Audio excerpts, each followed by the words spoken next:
هل تستطيع أن تقولوا لنا كيف هو طريق الخلاص عندما يحل الوباء؟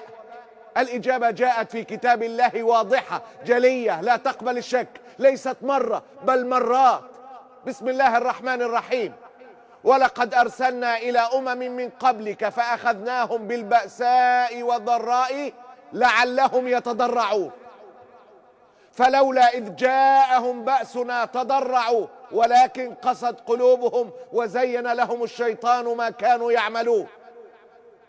ولقد أخذناهم بالعذاب فما استكانوا لربهم وما يتضرعون، التضرع. فأخذناهم بالبأساء والضراء لعلهم يتضرعون.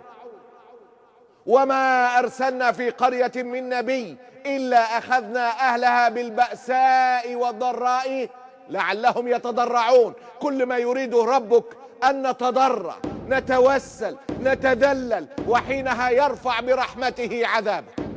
اللهم إنا نتضرع إليك وندعوك وأنت القائل: ادعوني أستجب لكم، فالطف بنا وبعبادك الصالحين لطفا شاملا تقر به أعين المؤمنين وتشرح به صدورهم وتيسر به الأمور والحاجات وتدفع به جميع الشرور والآفات، إنك القادر على ذلك يا أرحم الراحمين.